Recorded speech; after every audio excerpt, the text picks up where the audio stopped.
On the breezy slopes of Diamond Head Crater lies the campus of KCC Community College, a branch of the University of Hawaii. Now, in this summer, in 2016, in the building Lama, which is Hawaiian for light,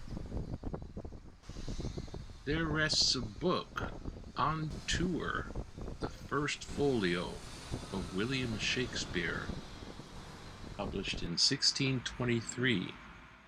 Now, how did the First Folio of William Shakespeare get in the Lama Library, and what is it doing there? Well, the Folgers Institute is letting these first folios on loan, one to each of the 50 estates. On the first floor, there are a lot of exhibits. Some are in the low cabinet exhibits with brochures and programs, some audio visual and posters showing some of the history of Shakespeare in Hawaii. Here we have the Royal Shakespeare Company, posters for their plays, and there's knockoff brands of wines, Oberon, Shakespeare action figures, Shakespeare bobbleheads, and faux bunny and stamps.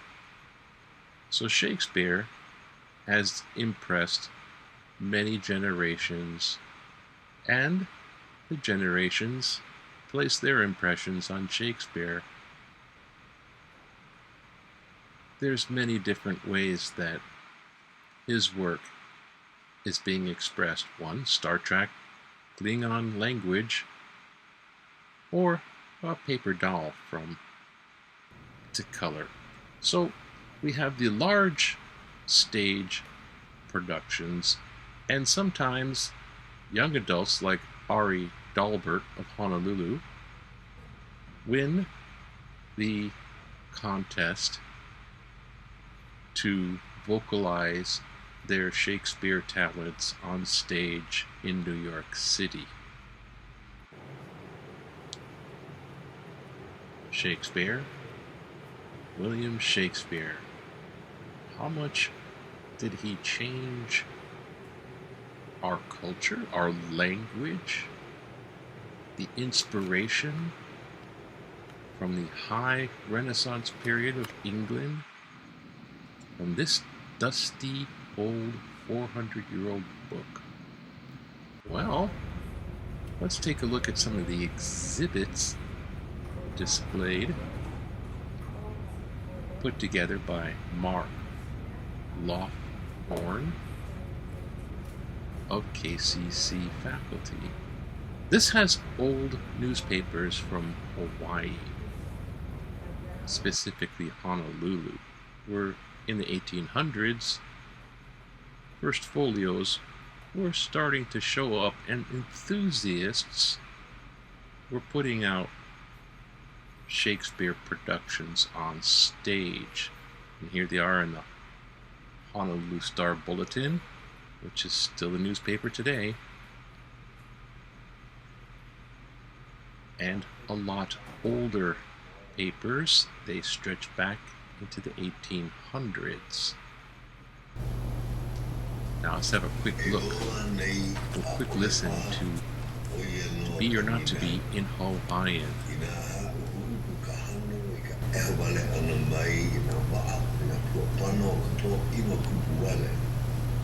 Ai aho paha ke kawa ana o kai kai o ka pōpilikia o mai ana ku ho oki aku ai e make e mo ole o mai make ano he moa e hiki ai ke ho pau I ke kokoni eha e ki kini uoho ho hiki lele e he kau mau mai ana I ki kino ola e ho pena nuia e maka hehi ware ai e make e moe, e hiwala ni iho, moe o hane paha. Ai, e hiia na e, O iei mai mo make o ka haili hea ke o ili mai I ka ho kuku e ki a ko nei ola kanaka o ia ka mea e nalu ai. O ka mahalo kahi mea e pauhi ai ki a ano ola lo I. O wai ki a honui ka hahau ka hokai ana ki a ka hewa ka a e hewa ka a ahua ka hookana ke koni eha ki aloha lau ma ea ka lohi ka kupona. Ka pā ki keo ke kulana me ka ho'ole ino ana e lilo a e ai ka pono a honui o ka mea pono ole. O ye he hiki no kona ke ho'o kele ia iho me ke kui hou I ka lima. O wai ke haawe uola me ka uurua me ka houkahe I ke ola luhiwa. O ye o ka makau kahi mea o muli aku o ka make Ia wahi a kāka ole, nona na palenga e hoi ole mai ye ka mea hele. He mea e puhili ai ka manao. E koi mai ana I ke ahonui e auamo I ka pilikia I loa. Makahi o ka lele ana aku I ka mea I ke ole ia. Pela kākou e hohe ai I ka luna I ke hala. A pela e loli ai ke ano mau o ka manao onipa. E hele a maio. Me ka uhi hā kia o ka no. A o na hana e nui a koi no. Ma nei no e hewa ai ke au ua mau mea la. A lilo loa ela ke kapa ana aku he ana.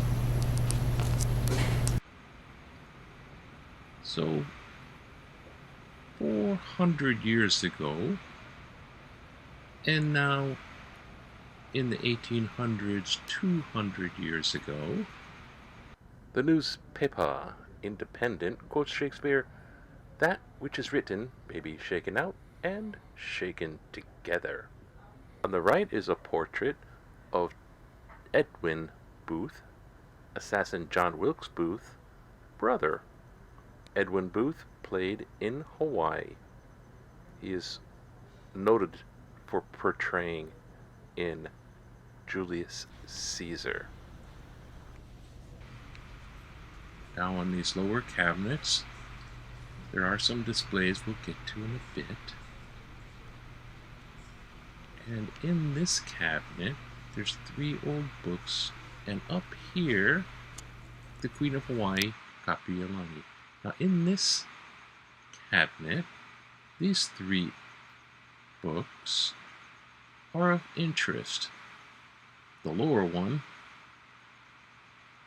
is from 1933 from Christopher Morley, who was asked by Sinclair of the UH system to speak 3 lectures on Shakespeare at the UH. Now this book from 1940 has Charlot creating the illustrations for Henry VI, Part 3.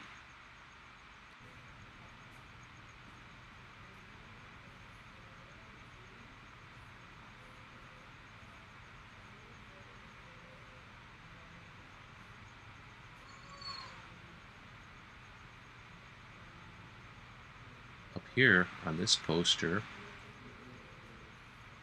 is the Hawaii Shakespeare Festival by Professor Terence Knapp. It is now done in memoriam of him and all the players that have played each summer. And here's the 12th night in local Pidgin English dialect, brah. So it's the Bard, brah. 12th night or whatever.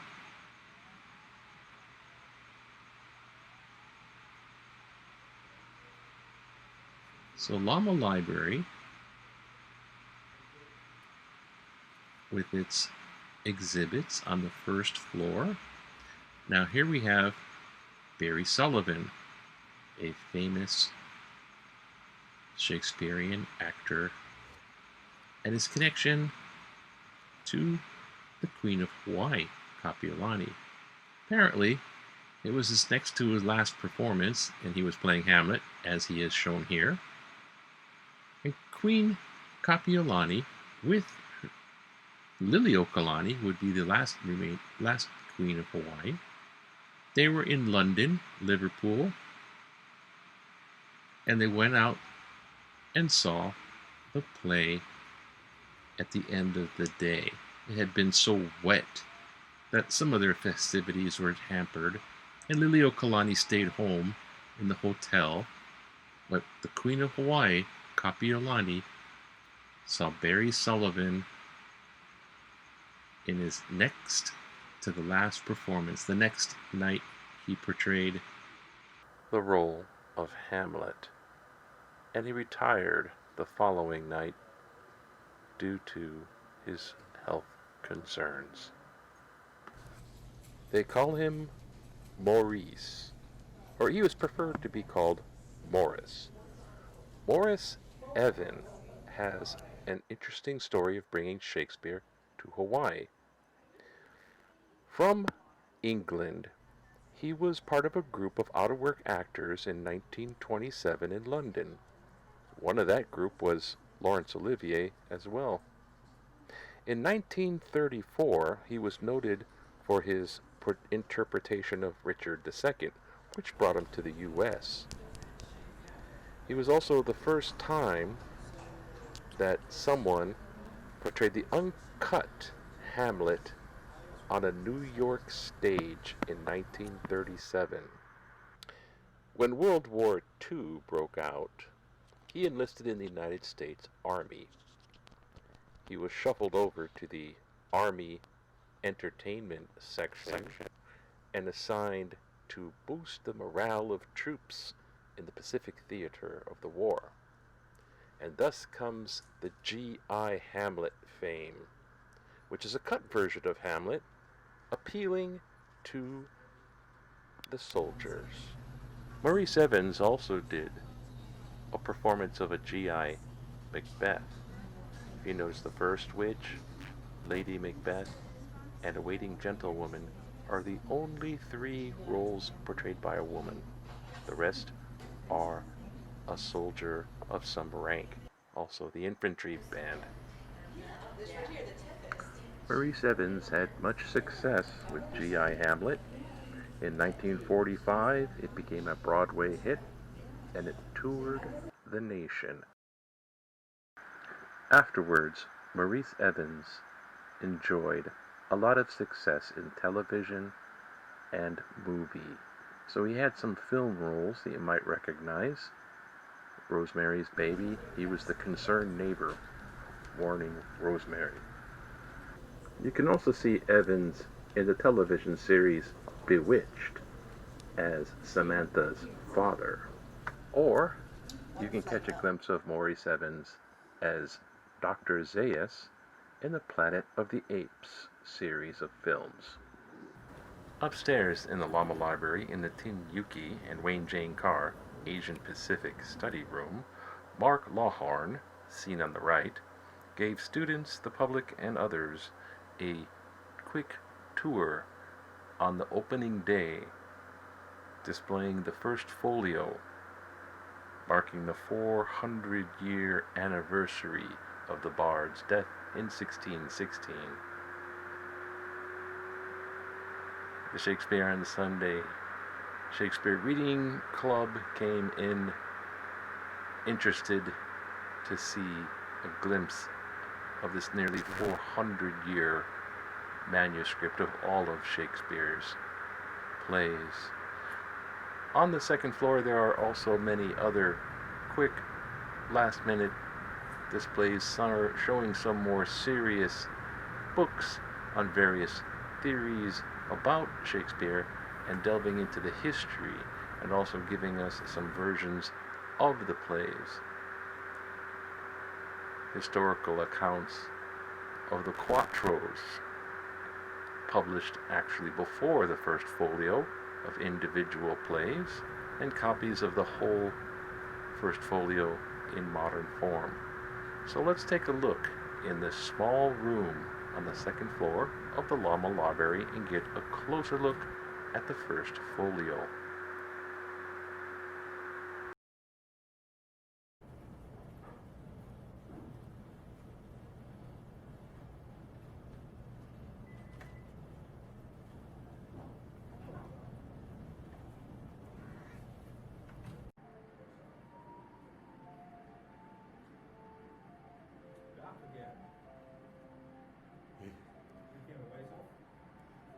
Jim should be here a little early. They have the night at 6 o'clock at the theater.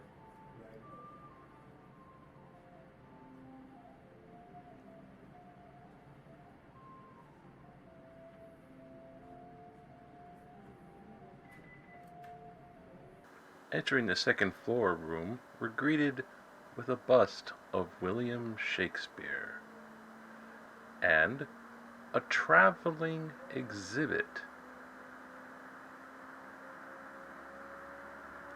These panels travel with the First Folio and give some background information on the impact of Shakespeare in modern theater. These traditional Elizabethan costumes travel along, and they are quite a magnet for the Shakespeare on Sunday thespians who read Shakespeare every other Sunday.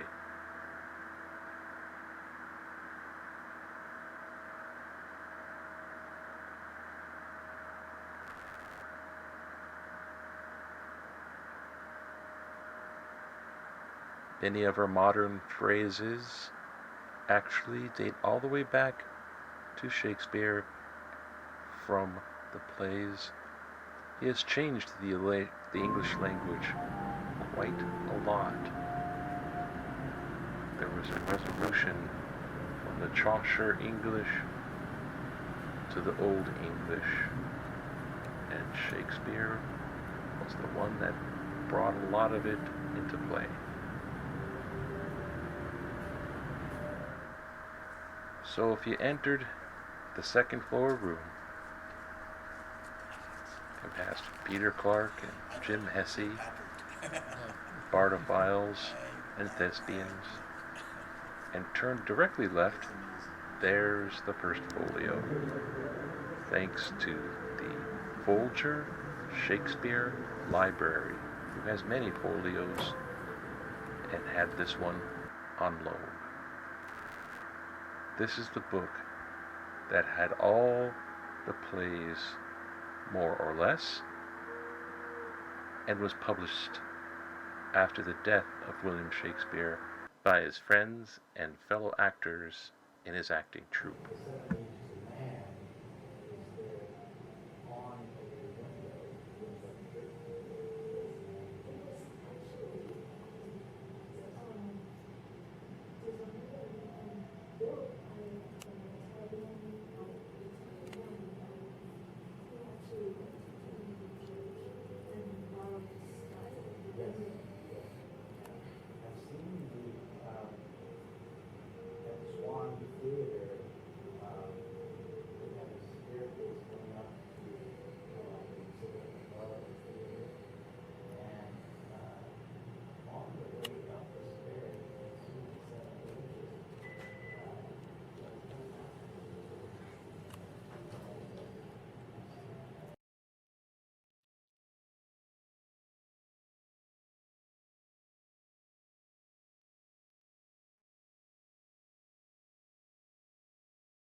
Whether it to be nobler in the mind, to fluffer the slings and arrows of outrageous fortune.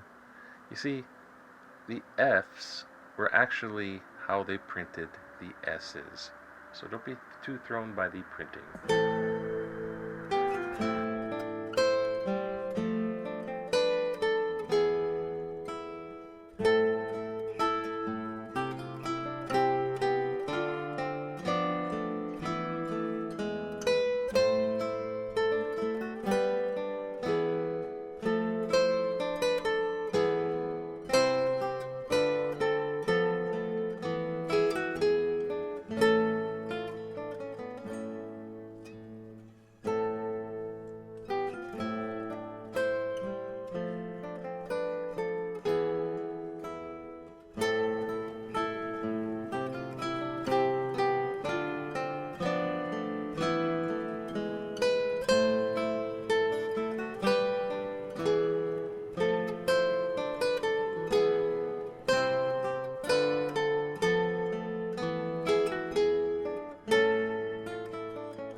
did.